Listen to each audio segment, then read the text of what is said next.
बिस्मिल्लाहिर्रहमानिर्रहीम। अस्सलाम वालेकुम। मुझे उम्मीद है कि आप सब लोग खैरियत से होंगे। और जो मेरी वीडियो है आप देख रहे हैं, ये कीमा है जिसको मैंने एक स्ट्रेनर पर रखा हुआ है। और ये मेरा तरीका है कीमा को अपने ड्राई करने का कि मैं पहले कीमे को बहुत सारे पानी में डिप कर देती हूँ और फिर इसी तरीके से मैं स्ट्रेनर पर रखती हूँ जिससे उसका सारा पानी निकल जाता है। और इस पर रख कर भी मैं काफ़ी देर तक उसको पानी डाल के धोती रहती हूँ। फिर इसको रख देती हूँ किसी बोल के ऊपर और इस तरह से इसका सारा पानी खुश्क हो जाता है। तो आज अभी आपने देखा एक चाय बन रही थी मेरी और साथ साथ अब ये मैं आज अपना फूड प्रोसेसर स्टार्ट कर रही थी। तो अचानक से मुझे ख्याल आया कि मैं आपको दिखाऊं। तो इसको इस्तेमाल करने से पहले मैंने इसको धो लिया था और अभी मुझे इसका जो ब्लेड था, जो चॉपिंग ब्लेड था, स्टील ब्लेड था, उसकी ज़रूरत थी, इसलिए मैंने उसको निकाला। और क्योंकि कीमा पीसना था तो फिर साथ में मुझे ख्याल आया कि इसकी जो दूसरी आइटम्स हैं जिनको मैंने अभी नहीं निकाला था और जो कि बहुत अच्छे हैं, बड़े कारआमद हैं, इंशाल्लाह नेक्स्ट टाइम में वो सब भी इस्तेमाल करूँगी, तो वो भी मैं आपको दिखा देती हूँ। तो बस ये आज मैंने इसको अनबॉक्स किया था।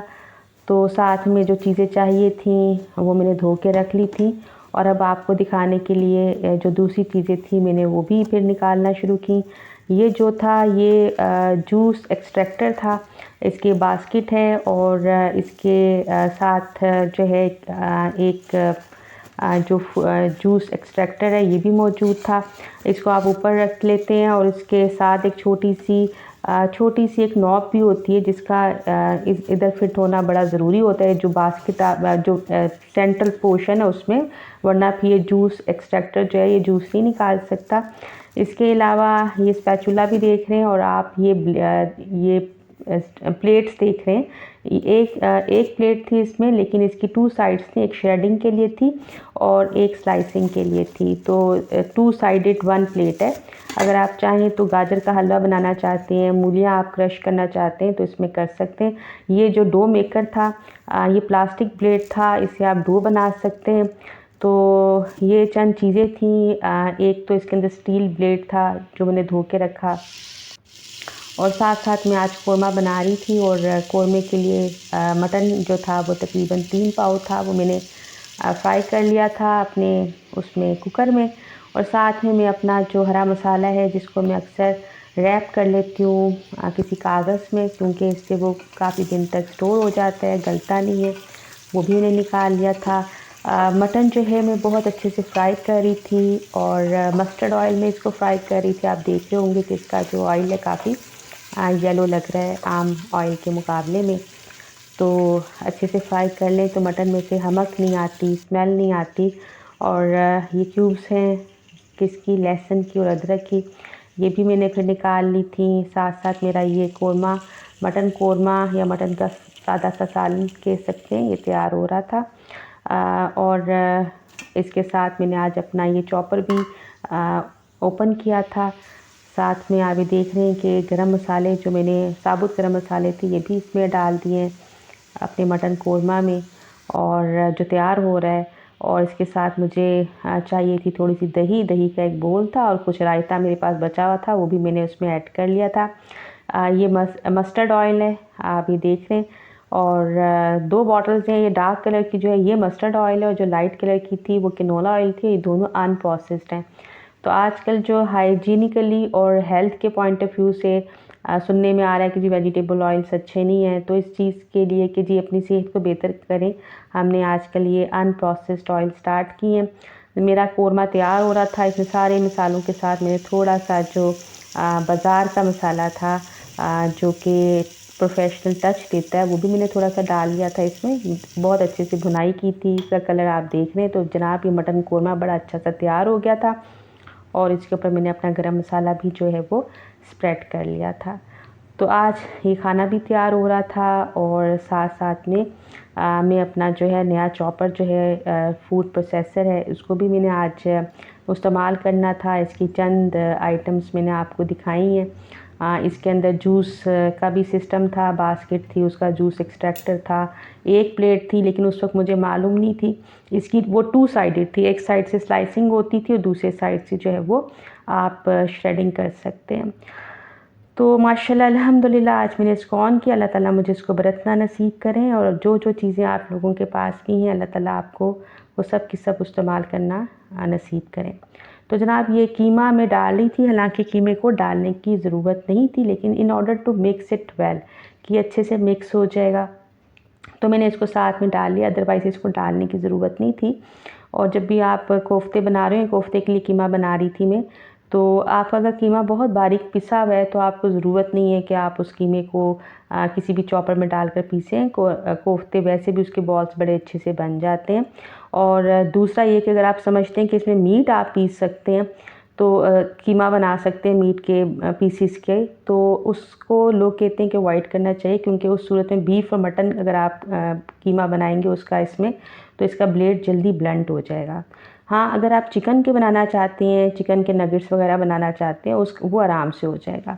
तो जनाब मैंने अपना ये सारा मसाला डाल लिया था, कोफ्तों की तैयारी हो रही थी। तमाम हरे मसाले, सफ़ेद ज़ीरा, साबुत धनिया, गरम मसाले, हरा मसाला, हरा धनिया, हरी मिर्चें, और इसके अलावा मैंने ब्रेड भी डाली थी, बेसन भी डाला था। मैंने आपको बताया ना कि अगर ब्रेड डालें तो कोफ्ते कुछ सॉफ्ट होते हैं, लेकिन चूँकि मैंने कीमा स्ट्रेनर पर रख लिया था, काफ़ी देर तक कीमे में से पानी निकल गया था, तो उस वजह से मुझे ये फ़ील हुआ, मुझे एहसास हुआ कि जो है कीमा में से पानी इतना नहीं निकालना चाहिए, क्योंकि उससे जो कोफ्ते हैं वो आपके सॉफ्ट नहीं बनते, हार्ड हो जाते हैं। तो बस एक हद तक निकालें। हाँ, वो जो हम बहुत ज़्यादा तरीक़ों से पानी निकालते हैं वो कबाबों का होता है। कबाबी वो जो आपने स्कीवर्स पर लगाने होते हैं। और इसके अलावा ये कि उसमें अगर पानी नहीं निकलेगा तो जो कबाब हैं वो स्कीवर स्टिक्स के ऊपर से गिर जाएंगे।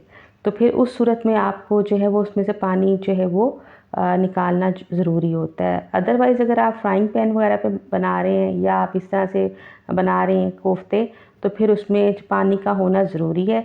अब ये मेरा बन रहा था, कोफ्तों की करी में बना रही थी। आज मेरे पास दही नहीं था, लेकिन खैर है, दही के बग़ैर मैंने बना लिए। लेकिन अगर आप बनाएं और दही हो तो ज़रूर ऐड करें, बड़ा अच्छा टेस्ट उसका आता है। और साथ में ये तमाम मसाले, टमाटर, लहसुन, अदरक की क्यूब्स, ये सब मैंने ऐड कर ली थी। और इसका मसाला जो है मैं भून रही थी। मुझे बार बार इस चीज़ का एहसास हो रहा था कि आज मेरे पास दही नहीं है, वरना जो टेस्ट होता है वो बड़ा एक मुकम्मल और मज़े का टेस्ट आता है जब आप अपनी करीज़ में दही डालते हैं। इसी तरह से कौरमे में दही का फ्लेवर बहुत अच्छा आता है। यहाँ तक कि बहुत से लोग कढ़ाई में भी दही ऐड करते हैं, उसका भी टेस्ट बहुत अच्छा होता है। तो जनाब मेरा ये जो मसाला है ये तैयार हो गया था। और वो जो कोफ्ते हैं ना, इनको मैंने रख लिया था, फ्रीज़ कर लिया था, और जितने चाहिए थे वो मैंने बना लिए थे। तो फिर इस तरह से जो मैंने फ्रीज़र से कोफ्ते निकाले वो आपने देखे कि वो थोड़ा सा आइसी आइसी से थे, फ्रोज़न फॉर्म में थे। लेकिन जितनी देर में मेरा मसाला बना उतनी देर में ये जो थे वो नॉर्मल टेम्परेचर पे आ गए थे। वही मसाले मैं ऐड कर रही हूँ जो आप देख रहे हैं, जो बेसिक मसाले हैं। साथ में मैंने इसके अंदर भी कोरमा मसाला थोड़ा सा ऐड कर लिया था ताकि फ्लेवर थोड़ा सा अच्छा हो जाए। तो गरम मसाला ऐड कर दिया, काली मिर्चें ऐड कर दी, नमक, सुर्ख मिर्चें, हल्दी, पिसा हुआ धनिया। अगर चिली फ्लेक्स हो ना तो वो भी ज़रूर ऐड करें। मैं पहले ज़रा कंट्रोल्ड मसाले डाला करती थी, लेकिन जब से मुझे ये एहसास हुआ है कि मसालों का अपना एक फ्लेवर होता है और चटपटी चीज़ें थोड़े मसाले के साथ ही अच्छी लगती हैं, तो फिर मैंने वो चिली फ्लेक्स भी ऐड करना शुरू कर दिए। बहुत अच्छा फ्लेवर आता है। तमाम मसाले जो हैं वो अगर एक सिमेट्री के साथ डाले जाएं तो वो उसको स्पाइसी तो करते हैं, लेकिन इतना स्पाइसी नहीं कि आप बर्दाश्त ना कर सकें। इतना स्पाइसी कि उसके टेस्ट को इन्हेंस करे। कोफ्ते बन रहे हैं, कोफ्ते जब डालते हैं आप स्टीम करने के लिए तो कभी भी इसमें चम्मच ना मारें जब तक कि अच्छे से फ्राई ना हो जाए। जैसे मैं आप कर रही हूँ, मैं हिला हिला कर इनको भून रही हूँ। मैं इसमें चम्मच नहीं इस वक्त मार रही हूँ, क्योंकि मुझे इस चीज़ का ख़्याल है और कि अगर आप मारेंगे तो ये टूट जाएंगे। अनलेस अनटिल ये अच्छे से सॉलिडिफाई ना हो जाए, ये स्टीम ना हो जाए, इन पर चम्मच नहीं चलाना चाहिए, अदरवाइज़ जो आपका कोफ्ता है वो टूट जाएगा। तो जनाब ये कोफ्ते माशाल्लाह तैयार थे। मैंने इसमें हरा धनिया, हरी मिर्चें डाली। आप देख रहे होंगे पैकेट में से निकाल के डाल रही थी। पैकेट में से इसलिए निकाल रही थी कि मैं अपना हरा धनिया, हरी मिर्चें भी अक्सर फ्रीज़ कर लेती हूँ। तो जनाब माशाल्लाह से मेरे कोफ्ते भी तैयार थे और इसी तरह से बना के ढेर सारे रख लिया करें, कभी गेस्ट आ जाएँ, कभी घर में आपको चाहिए, आसानी हो जाती है। हालाँकि जब आप ये काम मैनेज कर रहे होते हैं ना, वक्त पर सब्जियां काट के फ्रीज़ करना, चीज़ें बना के रखना, उसके लिए भी वक्त चाहिए होता है। लेकिन किसी तरीके से अगर वक्त निकाल लें तो चीज़ें बड़े अच्छे से हैंडल हो जाती हैं, आप बड़े अच्छे से अपना मेन्यू जो है वो अरेंज कर सकते हैं। तो जनाब, आज की इस वीडियो में जो मैं अपने दिल की बात आपसे शेयर करूँगी वो ये है कि प्रॉब्लम्स हम सब की ज़िंदगी में आती हैं, और ये कि जब प्रॉब्लम्स आती हैं तो हम बहुत ज़्यादा परेशान भी हो जाते हैं। लेकिन उस प्रॉब्लम को लेके बैठे ना रहें, उस परेशानी को लेके बैठे ना रहें, क्योंकि हर प्रॉब्लम का एक सॉल्यूशन होता है। और अगर आप वो सॉल्यूशन ढूंढ लेते हैं तो आपको एहसास होता है कि उसके साथ अपॉर्चुनिटी भी आती है। जब प्रॉब्लम्स आते हैं तो फितरी तौर पर कोई भी इंसान परेशान होता है, तो परेशान हो लेकिन थोड़ी देर के लिए, उसके बाद आप ये यकीन रखें कि उसका कोई ना कोई सॉल्यूशन होगा। उस सॉल्यूशन को ढूंढें जिससे आप मोहब्बत करते हैं, जिसके खलूस पर आपको यकीन है, उनसे मशवरा करें। उसके बाद आप ये यकीन रखें कि उन प्रॉब्लम्स के सॉल्यूशंस भी होंगे और उसके साथ साथ आपको अपॉर्चुनिटीज़ भी मिलेंगी। अपॉर्चुनिटी का मतलब ये होता है कि कोई ना कोई अच्छा रिवॉर्ड जो उम्र भर के लिए आपके लिए होगा। तो बस इस चीज़ का ख़्याल रखें, अपना ख़्याल रखिए। अल्लाह हाफ़िज़।